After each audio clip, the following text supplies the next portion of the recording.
Welcome to the Crypto and Blockchain Talk. Hello. Hey. Guten Tag. Aloha. Hola. Shalom. Hello. Namaste. Ni hao. Privet. Hello. Salut. Yassas. Salve. Ciao. Bonjour. Our podcast talks about the latest trends in the worlds of cryptocurrencies and the blockchain.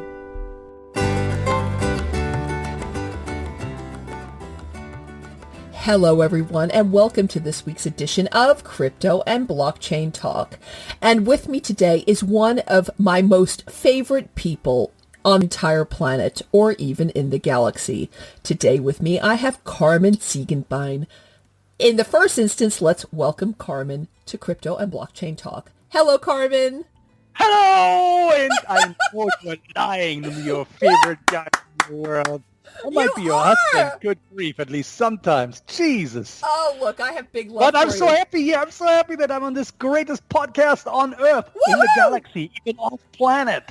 This is just best thing as, like sliced bread, butter on it. Oh, okay, you know what? You can't get purer than that. You can't get purer than, toast with hot butter melting on it. Oh, stop it. You're making me hungry. Okay, so look, in the first instance, I'm just going to tell people who you are, even though we've done podcasts with you before. Let's refresh everyone's memory. Karhrman is an expert in everything to do pretty much with crypto and crime. Oh, here we go. He's whispering in the background. He's saying crime. I was trying to explain it in a more... I tried to whisper it in so nobody can hear it, but of course, then you had to repeat it. Now everybody heard it. Everybody, of course, heard it. They can hear you whispering. Oh, it's the microphone thing. Jesus. Oh, Lord. Okay, never mind. So, Karhrman is an expert on anything that has to do with crypto crime. There you go. Have I said it well in a nutshell? You said it's so good. And that's pretty much really it. Crypto crime, yes. Crypto crime I teach, so I'm a law enforcement instructor. Yeah, go ahead. An excellent law enforcement instructor, and he instructs people including Scotland Yard and Interpol, and I'm sure there's a ton of law enforcement agencies all over the world in the United States and in Europe who have been your clients. And the other thing that you do is you also have Akademie Karhrman, which allows people in law enforcement or just people of general interest, and you'll confirm this in a minute, to basically enroll in your courses and learn about cryptocurrency and the world of crime. Is that correct? Yes. So they can go on the website. It's Karhrman.com. And if I spell it, you guys are going to kill me, but it's KARHRMAN.com. Well, and you can. Yeah, so you get. Yeah, go ahead. Yeah, you first. Okay. Yes, it's for everybody. It's an investigation course, but everybody can take it. So if you're even not an investigator, let's say you work for a big accounting firm, or you just want to know about cryptocurrency, it has everything in there. So wallets, it really has everything in there. I think we have, and let me take a look here at the curriculum. We have 111 sections in there. Yeah, 111 sections. And the course takes roughly like 140 videos or so. And you're going to have to listen to me talking like that. So I don't know if you can take it. Then there's some quizzes in there and stuff like that. And then we do webinars. So we have like a bi-weekly webinar, sometimes a monthly webinar, where we get talking about things that are new. Because if you take a course, crypto changes that quick. So you get a certification, but you still keep, you need to always learn stuff. I actually did see quite a number of the modules in your courses, and they're really excellent. I have to tell you, you are a scream in class. It makes learning so much fun when you're actually listening to your courses. So what I want to do first is go over this case, which I find really interesting. This case has been going on for forever. The Seychelles have been asked to probe a transfer of $10 billion in Bitcoin. So let's go over what's going on. The authorities in the Seychelles have been requested to investigate transactions related to the transfer of, get this folks, 230,000 Bitcoin, all of which is tied to the OneCoin scam. Now, I'm going to just refresh everyone's memory that there's an entire podcast episode dedicated to OneCoin. please just look it up on Crypto and Blockchain Talk. And if you need to refresh your memory, listen to that one because it's fascinating. And I'm currently writing a movie script about this. Yes, I'm currently writing a movie script about this. And best script on the planet. This is going to be a great movie. Ta-dam! I hope it is. Sometimes the truth is stranger than fiction, because this stash of 230,000 Bitcoin is worth over 10 billion US dollars today. And it's not only reportedly linked to Ruya Ignatova, who is the founder of the scam and who is still on the run. They have found her two other accomplices or partners, one which is her brother. Both of them have been apprehended by the United States law enforcement people. But it's allegedly also reportedly linked to Sheikh Saud bin Faisal Al Qasami, a member of the Emirati royal family. Now, OneCoin, just to give you a very short synopsis, is one of the largest scams in the crypto space. And it was basically orchestrated by Ruya Ignatova and ran from 2014. And it's basically, when you take away all of the layers, it was a multi-level marketing scheme.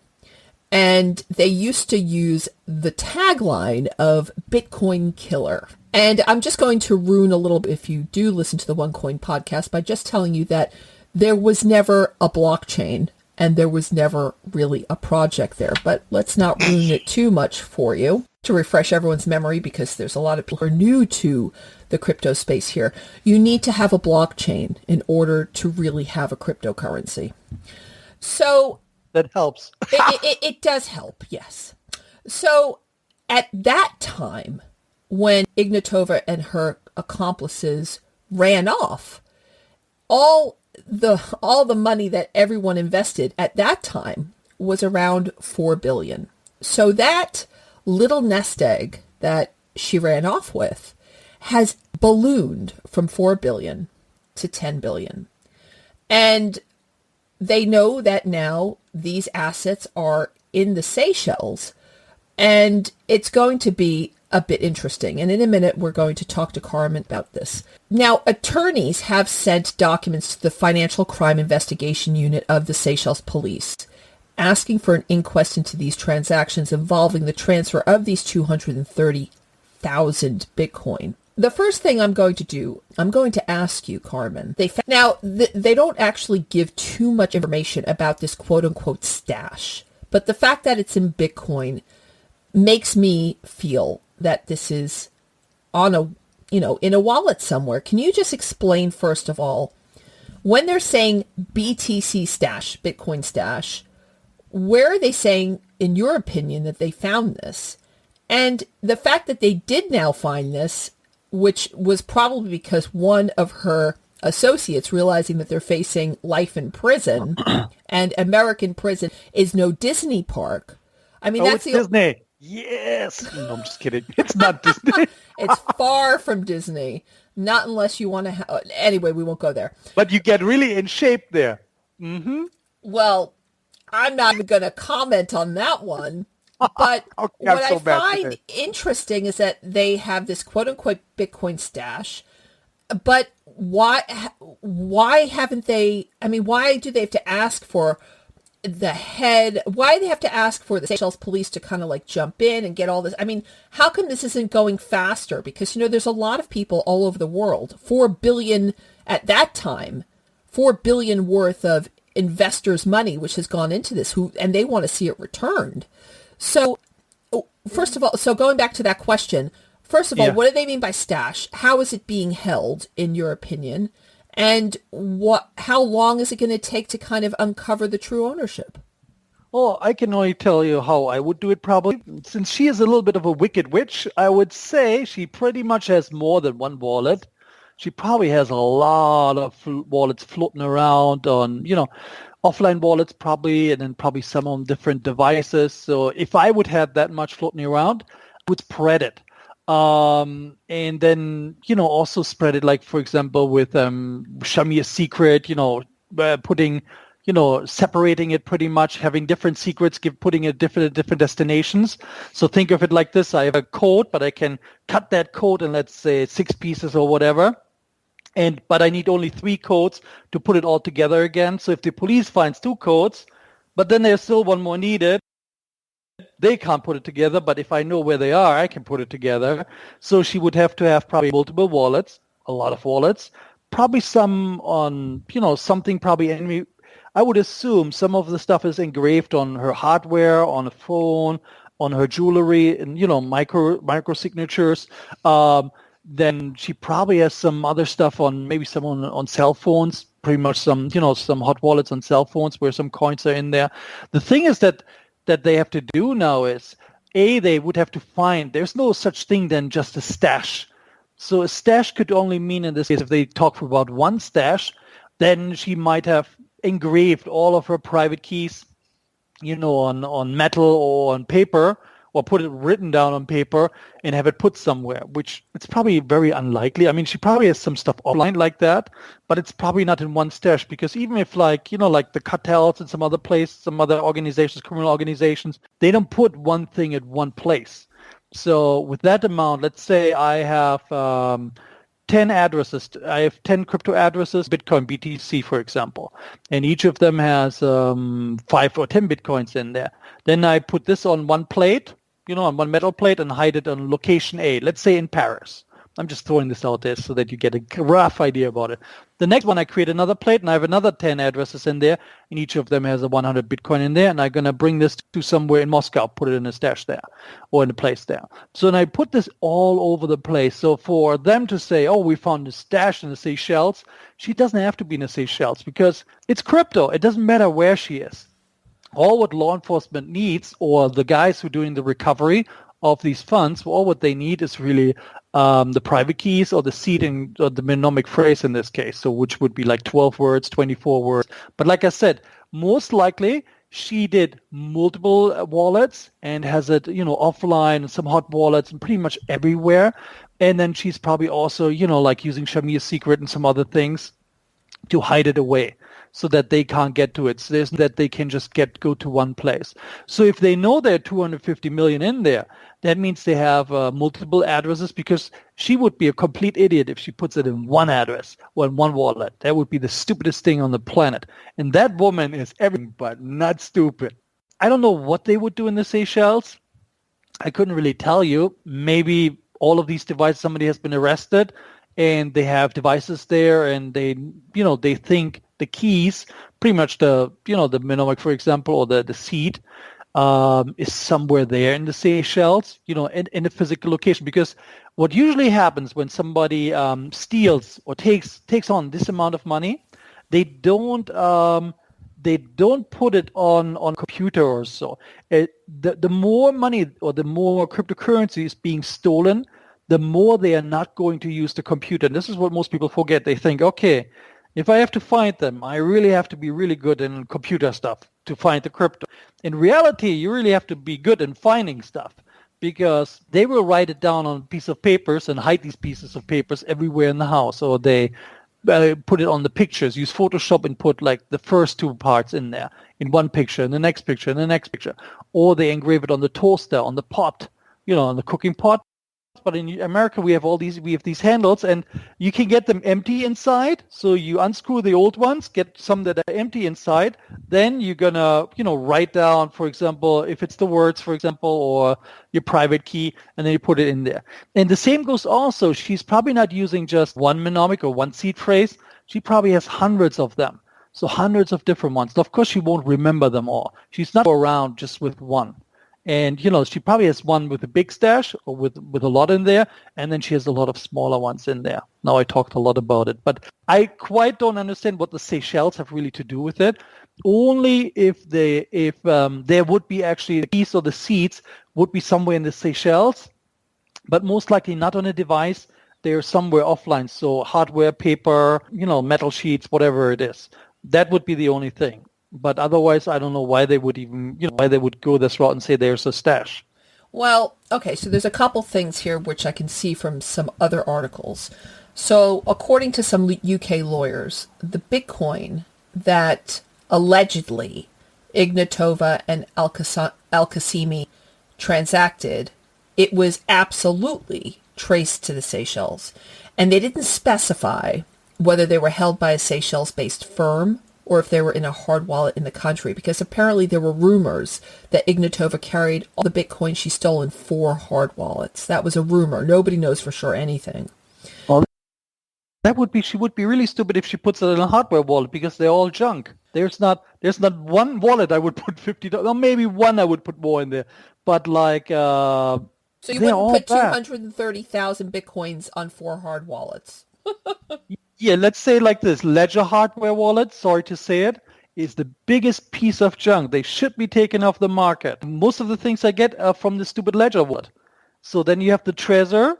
The Trezor doesn't even have a secure chip. It's not really that good, but I kind of like it still because it's kind of cool wallet, but you don't put more than $100 on it. So that woman knows exactly not what to put on there. So she's not going to have it on 4 hardware. These lawyers must be completely nuts. Well, the other piece of information, according to these UK lawyers, is that Ignatova allegedly had ties to the Emirati royal family member who had power of attorney over her assets, which in turn granted them control of her bank accounts, companies, and real estate, all which were acquired by Ignatova through the proceeds of the OneCoin scam. Now, the other thing which I have to ask you about, right, and I think also I'm going to do a disclaimer here. Disclaimer is a huge thing, actually, and we're going to make sure we say this very clearly. Nothing that Karhrman or I will be saying on this podcast can possibly be construed as investment advice. Everything you must do, you must take it upon yourself to do your own research, your own homework, your own due diligence. Please do not invest in anything you do not understand. And if you are looking to invest into cryptocurrencies, which are very, very volatile, please go find yourself a professional investment advisor if you really cannot figure it out yourself. Going back to, if you remember, Quadriga CX, which also we've done a podcast on. During the Quadriga CX investigation, the courts in Canada gave EY, Ernst & Young, the authority to do their investigation to see where money went, etc., etc. And as you and I both know, $1 million disappeared when somebody from EY by mistake sent it somewhere, and they don't know what wallet they sent it to, apparently. Wink, wink, nod, nod. Now, there's 230,000 Bitcoin right now in the Seychelles, and they have appointed a person in the Seychelles Police Department, Tanya Potter, who's the head of legal affairs at the Seychelles Police Department. She apparently was quoted as saying, "The unit has received a number of documents as part of the complaint, some of which undergo a verification process to identify any links to the Seychelles, and upon completion, a decision on the next step will be taken." So I do have to ask, when they do these kinds of investigations, do you have people checking on people? Because 230,000 Bitcoin, yeah, it's a hell of a lot of money. If you had someone, let's say, in the know about crypto, who knew more than the average bear, because they say it's about or around 230,000 Bitcoin. Could be 240, could be 250, could be 220. But let's just say that they're investigating and some of it slips away. Nobody would ever really know, would they? I mean, the thing is, if it's 250,000 Bitcoin? 230,000 Bitcoin. Or 230,000 Bitcoin. Mm-hmm. They kill people for a lot less. So I'm just throwing this out there. I mean, it's not just that, it's not new that something would disappear. Even law enforcement, law enforcement has stolen crypto before, so it's not like that, especially when they, from the DEA or other places, that amount of money, everybody can get pretty weak with it because you have to think about it. You really don't have to work anymore after that one. What, take that. Are you kidding? A whole village doesn't have to work. A whole country doesn't have to work anymore. More than the GDP of a lot of countries. It would be the crime of the century. But then getting it, if it's the Seychelles, then it must be there. Remember, it's crypto. Crypto is nowhere, really. So meaning that there must be the seeds or the mnemonic phrases or mnemonic words for it. They must be located there, or the private keys, whatever we have floating around there, must be located in the Seychelles to bring us to that amount, but must be physically there.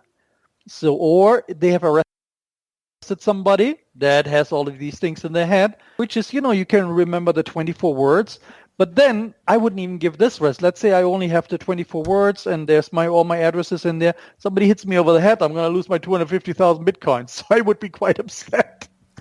Can you quickly explain for the very newbies what you mean by seed phrases? And so now you set up in the beginning, so that there's a couple of different things. So if I want to have crypto, I need an on-ramp. And if I want to get rid of crypto and get fiat back again, and fiat is, cash like a dollar or a euro or stuff like this. So let's start ramp. So we're on the on-ramp. So now we have, let's say 100 euros or $100, and we want to get crypto. Now, how are we going to do this? We can go to Coinbase, for example. That's one of them. We can go to Binance or any other place. We deposit the $100 in there, and then we buy crypto. So that then we have our crypto, right? That's kind of like the easiest thing. Now, when we want to get later on the wallet, and we say we have it now on Coinbase, but I don't feel very comfortable with Coinbase, and I'm going to get myself like a hot wallet. The hot wallets, for example, would be on your phone.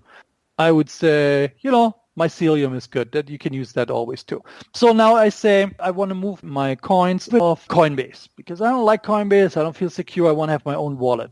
And I have my wallet on the phone. And then to create that wallet, I have to actually create as first, kind of like an account. And so when I start doing that, they're going to say, instead of a password usually, they're going to give me a couple of words. And I can choose. In some wallets, they will say, hey, I'm going to give you 12 words. And these 12 words have to be in order. So, and I'm just making these words up. Word 1 is, for example, jump. Word 2 is sunshine. Word 3 is driving, da-da-da-da-da. And so I get 12 words or 24 words or 15 or 18 words. But most of the time I get 12 or 24. Now, let's say I got the 24 words. Now I can't really mess it up. So there's an English version, Chinese version, Japanese version, Italian version of it. And I can always, if I misspell the words, not a problem. If I forget the words or get the order wrong, then I'm going to have a slight problem because then I have to keep trying. And if I use a hardware wallet, then it becomes a real problem. So, but otherwise I can just test it out. Now I get these words when I create this wallet, and you write it usually down on paper or wherever you want.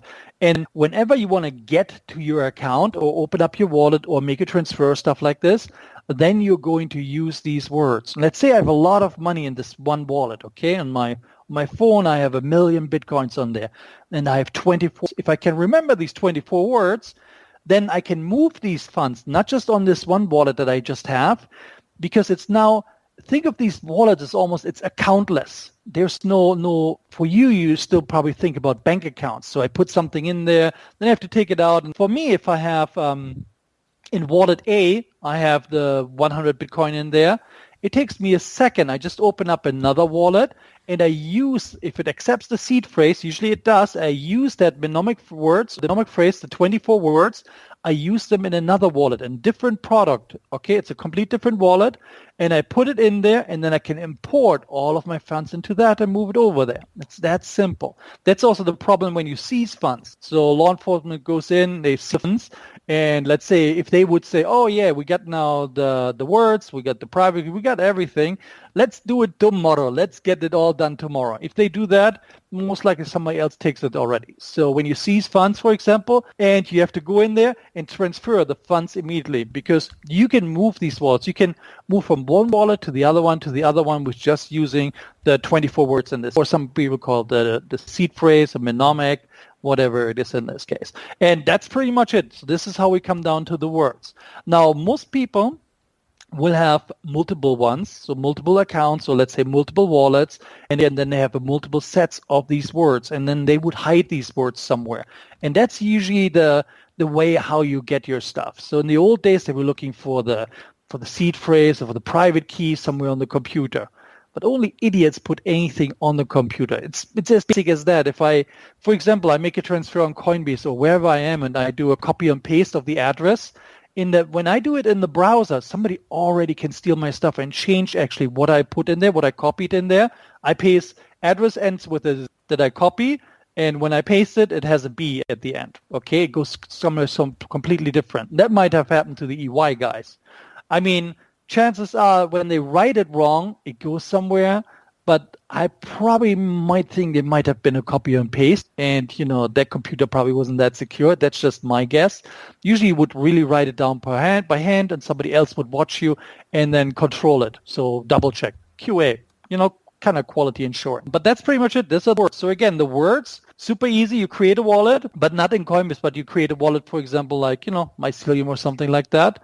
And you get this set of words. Some of these wallets have 12 words that they give you. Others have 24. Okay. And some will only do, for example, won't do any Bitcoin. Some will do anything else, but not Bitcoin. And some will do pretty much everything under the sun. So it depends what they are supporting in this case.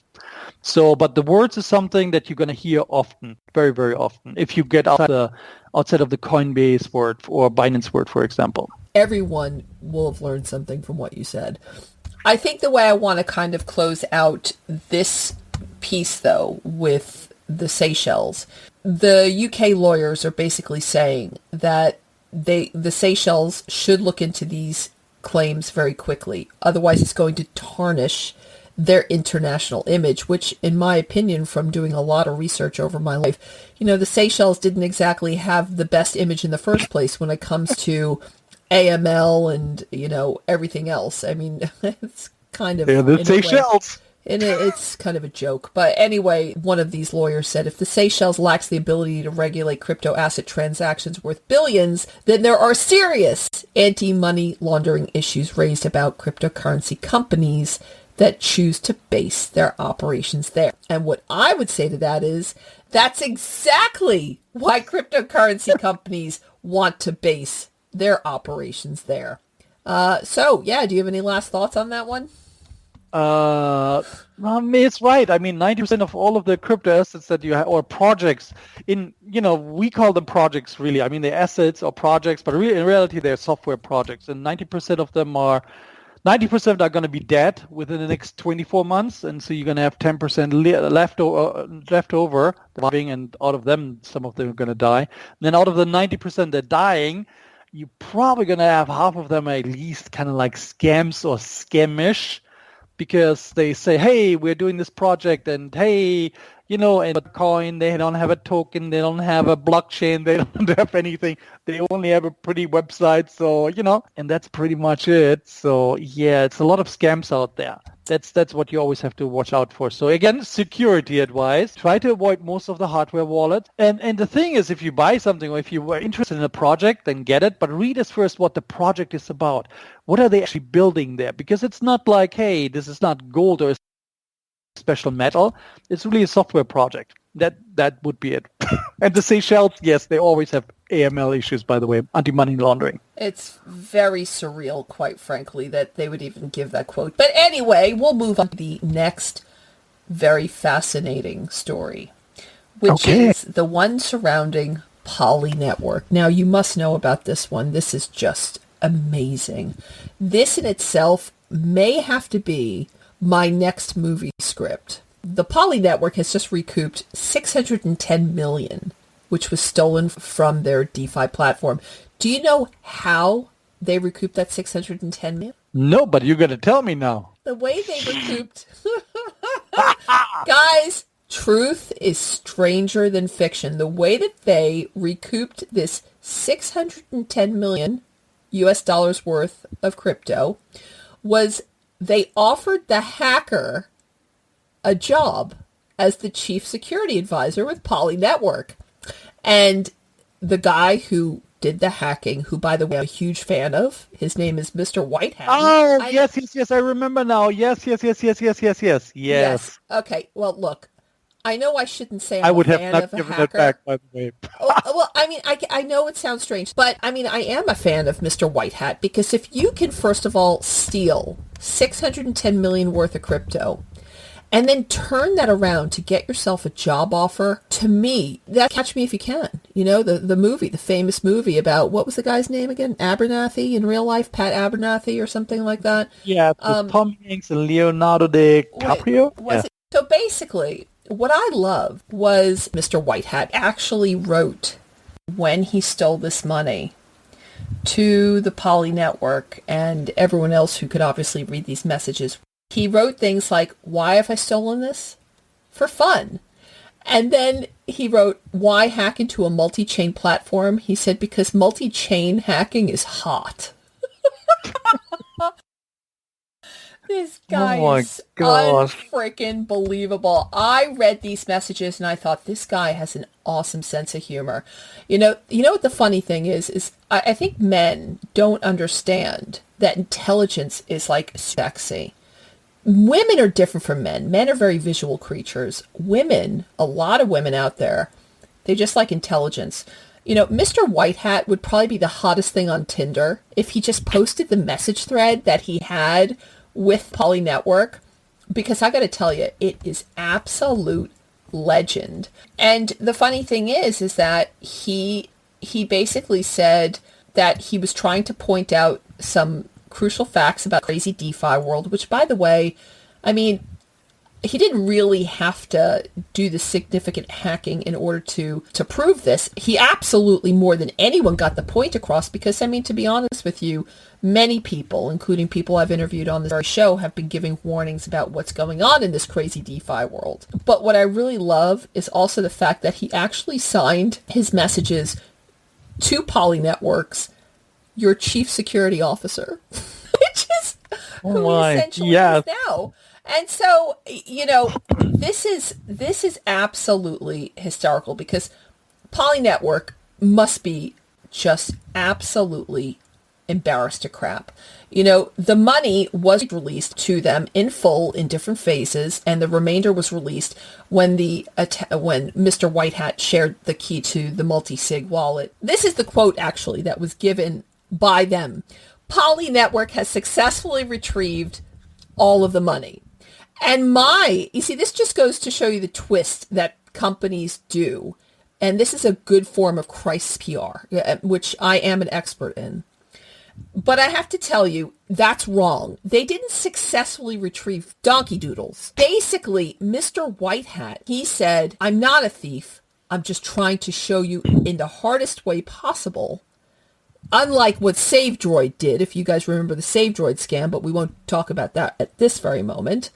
But he just wanted to really give a damn good example, and boy, did he give an example. And Mr. White Hat, my hat is off to you. And if you ever sell shirts, please write to me at education@savvydigital.com, and I will happily be, you know, a member of your fan club because I think you're a legend. I really do. And I don't really care what anyone else thinks. The guy returned money.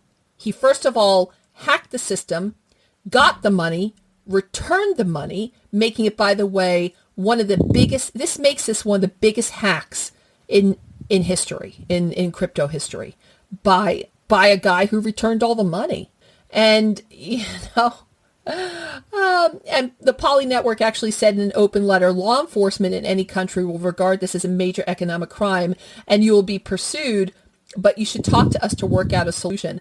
And they hired him. I mean, I don't even know what else to say. I mean, what do you have to say about the fact that this guy, who, by the way, after he committed this crime, he never had to work again because this guy probably was smart enough to know how to treat this money in order for it to be very hard to ever trace again. So, first of all, comment on the rarity of hackers returning money. And second of all, I don't even know, is that common? And please also just give an overall comment on the story.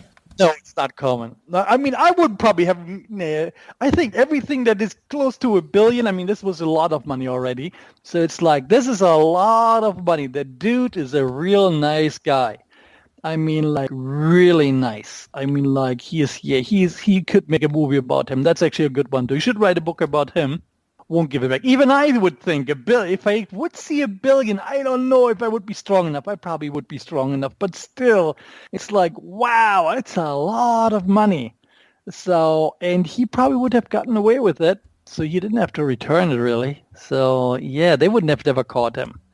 I mean, they are all too slow usually. So, yeah, I think he's a good one. That's my answer in short. And what's even more interesting is that the messages that he was sending to the Poly Network were embedded in Ethereum transactions sent from the account controlled by the hacker. Isn't that amazing? How old is he? There's no, I mean, I don't think anyone's ever going to, I don't even think Polly will ever really know his real name. He can probably work them for forever under a pseudonym. He can work forever as Mr. White Hat. And he is the most sexiest man in the world. Well, I didn't say he was. I said women find you were pretty close. I said women find intelligence sexy. So no matter what this guy looks like, he will most definitely get meetups with Tinder people. I mean, absolutely. This guy is... I thought always women like abs. I'm training my abs and they're not getting better. I'm still having a big belly, but No. I mean, I've got to tell you... book. I tell you, especially I know a lot of women in crypto. They would date this guy in 2 minutes, no matter what. Matter what. This is a lot of power for somebody to have, knowing that, this guy should really thank his parents. Mr. White Hat should thank his parents because he obviously had a damn good education. I mean, he not only does he write really well, he's an excellent writer. It's obvious that he is very well educated. Oh my God, I should be an FBI profiler. I think I'm starting to profile this guy. You're really good. Well, he's incredibly intelligent. Really super hyper intelligent. Let's just hope your husband never listens to this podcast. Oh, Let's I don't just care pray. if he does. My husband knows that. Hey, listen, my husband knows never to be jealous. He knows my heart's only for him. But I got to tell you, this guy he writes so beautifully. This guy uses all the correct tenses, and in English. The guy who did this is British, because also I'm looking at his tweet. Okay. And he is not only is he extremely educated at probably one of the best British institutions, and the reason why is because he's saying I have learnt and practiced a lot, and it's learnt with a T and practice with an S. We don't do that in the United States. We only do that in the UK. No, because we don't speak that. We speak Americanese. Well, I have to tell you. Okay, so let's go on to the next thing. Oh, yeah, so I started to actually explain about SaveDroid, and I'll just do that in 2 sentences.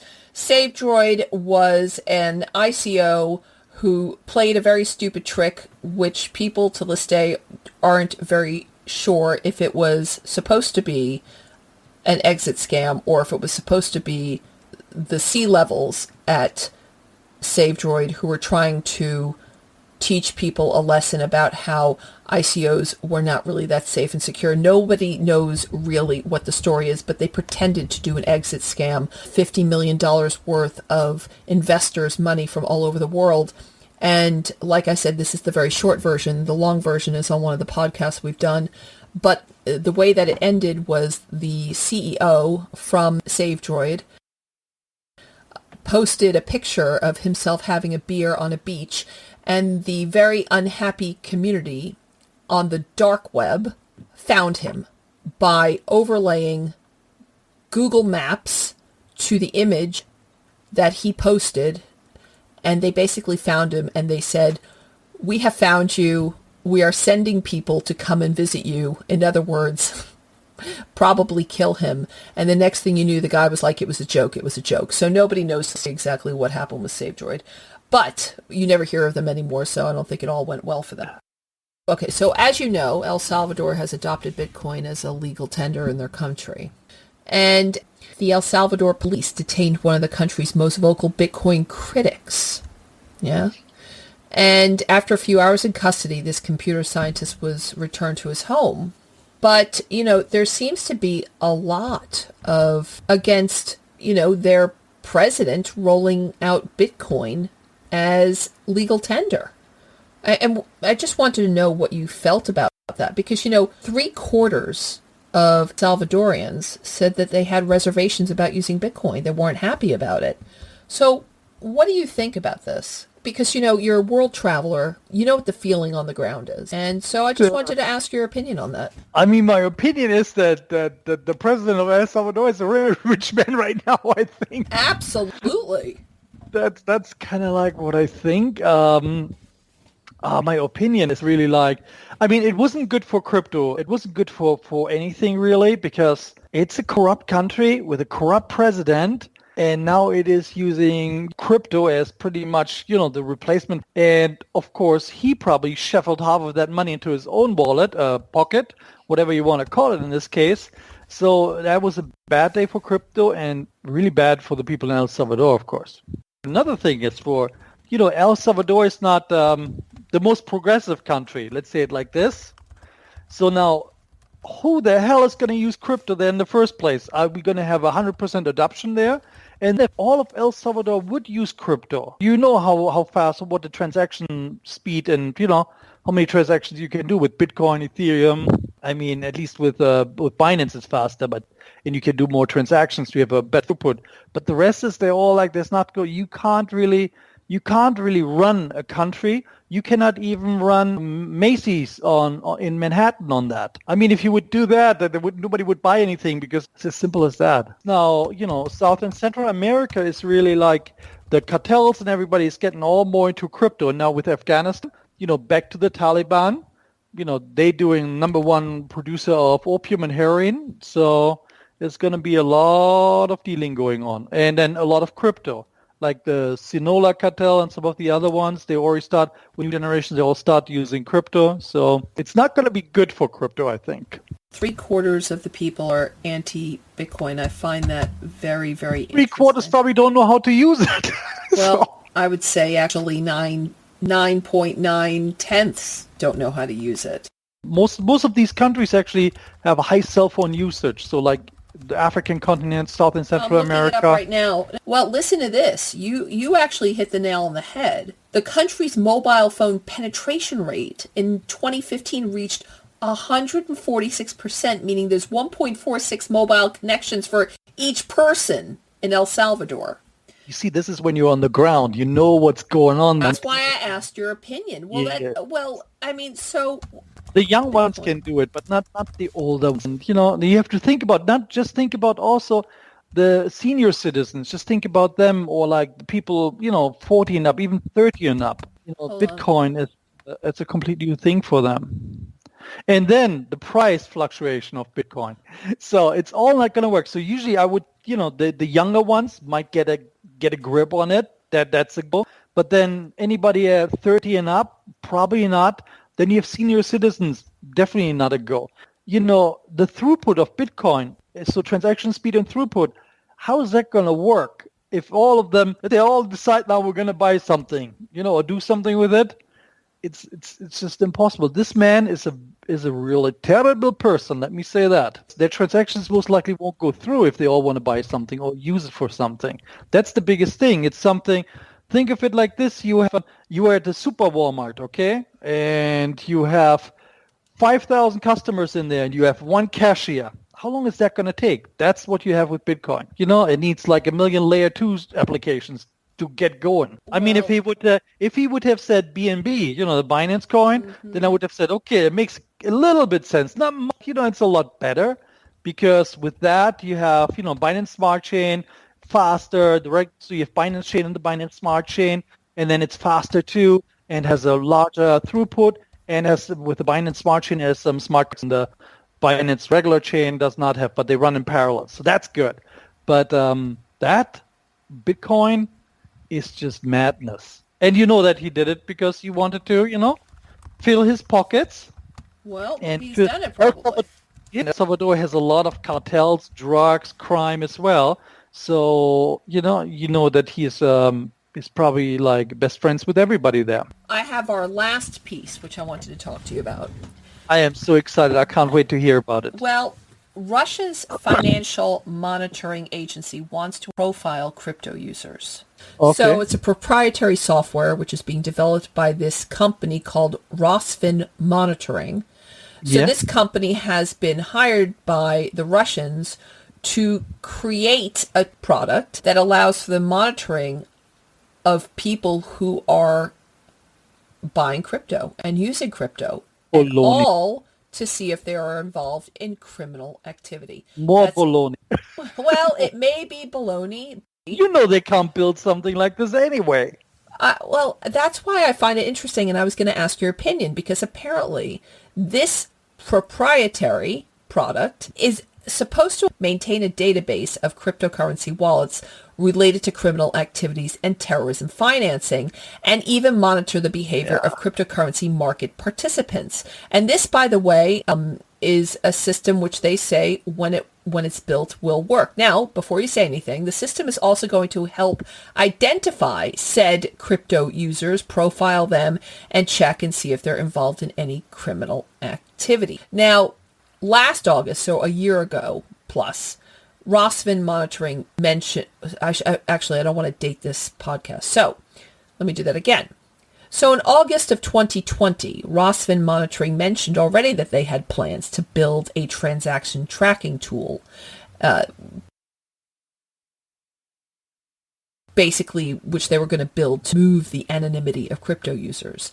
Now, this year, it was only just recently where the Russian agency, what are they called again? And so this year, the Agency for the Prevention of Financial Crimes in Russia, they went out in a bid, in other words, asking companies to submit their bids for building this very tool so that they can track criminals. So I just wanted to get your opinion on, is this even possible, first of all? And second of all, how do you think they intend on using this information? Let me start off with anybody that has the word what was the word proprietary in there? Proprietary, yes. Proprietary technology. When somebody puts this in, in conjunction with their software, it's usually crap. So that means it's no good. It's like, that's already a bad sign. It's mission impossible. An absolute mission impossible. Even the companies that trying to build something right now and they're selling some of the products for tracing. I mean, it's all junk. And the reason why it's all junk, it's not even that I don't like them. It's just terrible, all these things. But the problem is really that the crypto market, the crypto space, like I said before, this is not currency. It's software projects. This is what it is. And it's moving super, super, super, super fast. Now, a year ago, a little bit more than a year ago, everybody was saying central exchanges will be the go-to thing. It all went to access, so decentralized exchanges. There's no way you can create a software, A, to really track everything. That's number one. There's just so much stuff out there. Now, B, there's no way you connect all of the transactions to crime or no crime. What you would need in there is really, and to the Russian government and any other government, I can train a group of cyber warriors for you who can do that. But you really need to have, like analysts, intelligence analysts that are on that, and they have to hunt them down manually. And then you have some software tools to have, to support your efforts a little bit with it. But you can't do it. Let's just think. Let's just keep it really basic. So we have Bitcoin. So if I just concentrate on Bitcoin, most transactions right now are on the Binance chain. So we have the Binance Smart Chain. So there's a lot of stuff going on there, Binance and Binance Smart Chain. So this is where the most stuff is going on there. Then second is Ethereum, okay? And Ethereum, pretty much lots of tokens are, people think about Ethereum and ETH, but most of the things that they see out there actually running on the Ethereum chain. Now, while this is all public data and you can pull the data down and you can track your way through it a little bit, that's all hunky and free. But if we talk about terrorists or real criminals, not like Joe Schmo, who's like, selling a little bit dope and gets like 1 Ethereum for it on the dark web with the 5 users he has a year. If we talk about real criminals, real drug trafficking, human trafficking, they are not going to have these, they're not going to go the way where you buy cryptocurrency on an exchange or somewhere else. You don't have a point of tracing. You know what I mean? Yeah. It is more, if I'm now, let's say I'm working for the cartel, any cartel, let's say any Mexican cartel, Sinaloa or whatever it is. And I'm the guy who's in charge of, making out of cash, some of these houses full of cash. I'm supposed to make crypto out of them. Okay, so that's my job. It's like a regular job. Somebody goes to the office and works on insurance, and I'm doing that. So I am doing that. But when I do that, I'm not going to go and set up a Coinbase account or Binance account or whatever it is. I'm going to go and find me some Bitcoin street dealers. They're giving me, I pay for one Bitcoin is now 48, but let's say it's 50,000 right now. Who knows when the podcast is out, what it is at that point of time. But let's just say, imaginally it's 50,000. So now if I have now my drug cash there, I'm going to pay probably, instead of for one Bitcoin 50,000, I might going to pay 100, maybe 150, maybe even 200,000. But it's right there. I give him all the cash. I get Bitcoin or any kind of other crypto. Now that's it. There's no real transaction that I have there, like on anything that you can track. And I can also make lots of small transactions. I'm not just taking like 1 million and exchange it. I'm doing lots of small. It would be really my job. That would be the smartest way to do. I have $1 million. I need to exchange this into crypto. So I do lots of tiny transactions. And then I have all of the stuff in crypto. Now from there, I can take it and, only fools are using Mixer and tumblers. I can just swapping, and then I swap it on some of the places. And, out of my regular Bitcoin, I make wrap Bitcoin, and then I swap with something else. And these days, even what a lot of people doing, or criminals are doing, and even terrorists are doing, and probably the Taliban do this now too, which is a bloody shame, is farming in pools. So it's terrible. But they just take all of their money and put it in farming in pools. Crypto farming, like Pancake Swap. And you throw it in there. First of all, they don't know how I got in there. If they don't have anything that was before, okay? Now, how do they know when I cash out? I don't cash out. I'm not a whale. I'm not going to cash out like 1 million there. When I do cash outs again, if I would ever do a cash out, then I do it slowly. And I do it, again, it's lots of tiny transactions. And I don't just run one wallet. So it's not that easy that there's a software out there that can be built. A, the number of projects, and B, the on-ramps and off-ramps that are available still for everybody. So there's no way I can go to Craigslist and buy some crypto, or in a German newspaper. There are things in there, or in a French newspaper, or in El Salvador. Now, El Salvador, I don't have to do it. But if I'm somewhere in a wild place, South Africa, I could just go there and get it. I mean, as simple as that. South Africa, there are places, I mean, you don't even have to pay that much. Hong Kong, you can get it. Some places in China, you can get it pretty much anywhere. I would say, A, the software, that's a dead horse. And the thing that they all need to adapt to if they want to, and it's not like finding, like, I'm not talking about, people that are using crypto. If you want to stop terrorism and drug trafficking, this is what you really should do, because we all kind of believe in crypto. We think it's a good thing. So you really need to train your people and have like a group of there that just concentrates on terrorism, for example. And, like even the United States, even the patrol officers. So the patrol officer is the guy that you see usually on TV in the car, he drives with a patrol car and he stops people, or is the first person on the scene. Even he should be knowing about crypto. Even he's not a detective, he's just a patrol officer. After that, of course, a detective. So first scene, there's a patrol officer, then the detective. The detective, of course, should know about crypto too, so he knows what's going on. But the patrol officer, because he's the first one there, if he knows about crypto, would be great. Or if we talk about the undercover guys that do, for example, work on drug crimes, drug trafficking and stuff like this. They, of course, need to know about crypto because, people buying stuff on crypto or on the dark web.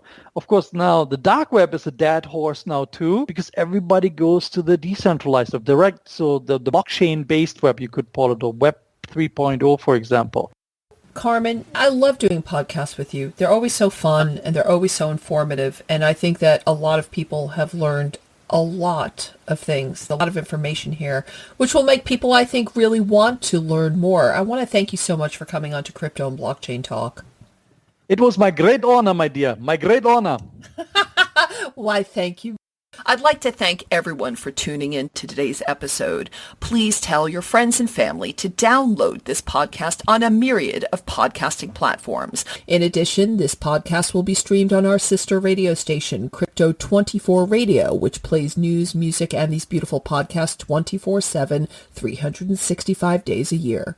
Furthermore, we also love to hear great positive things from you, and we have our social media accounts of Facebook, Twitter, and Instagram for you to actually put those comments on. But we love to hear from you in person, so please email us directly at education@savvy digital. That's education@savvy, SAVII digital.com. We love to have you as our listener. And we don't say that because it sounds good. We say it because we mean it.